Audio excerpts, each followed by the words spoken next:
श्री राधा वल्लभ श्री हरिवंश। आज हम इस वीडियो में जानेंगे कि यदि आप माला से नाम और मंत्र का जाप करना चाहते हैं तो कैसे करें। सर्वप्रथम आपके जो इष्ट है उसी अनुसार माला का चयन करना चाहिए। यदि आपके इष्ट शिव जी हैं तो आपको रुद्राक्ष की माला से जप करना चाहिए। यदि आपके इष्ट राधे कृष्ण हैं तो आपको तुलसी की माला का उपयोग करना चाहिए। अब हम ये देख लेते हैं कि माला करनी कैसी चाहिए।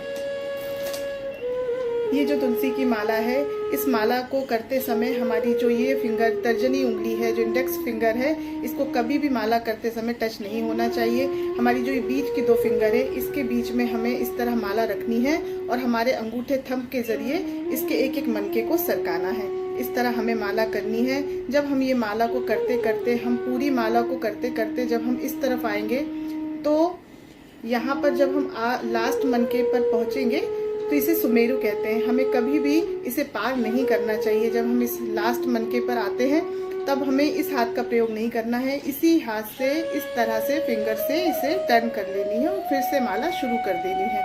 इस तरह से हमें माला करनी है।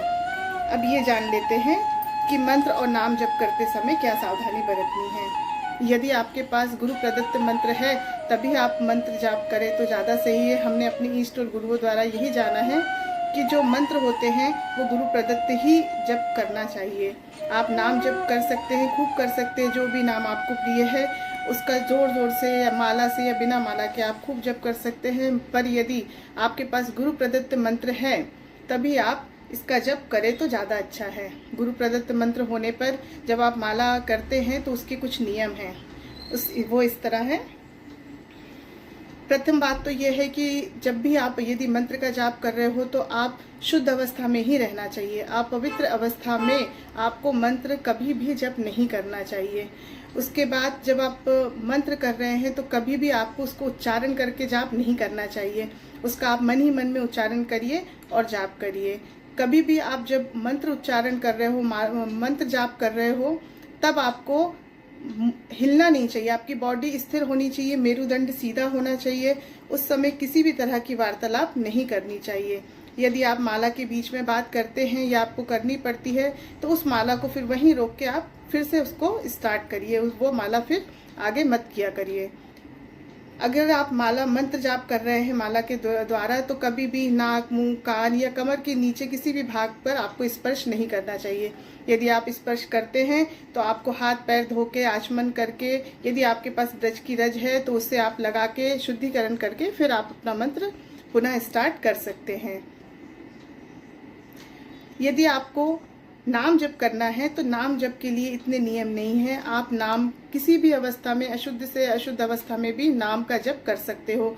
नाम का आप कीर्तन कर सकते हो, नाम का जोर जोर से उच्चारण करके जप कर सकते हो, नाम आप मन ही मन में भी जप कर सकते हो। नाम जप का कोई भी नियम इस तरह से नहीं है।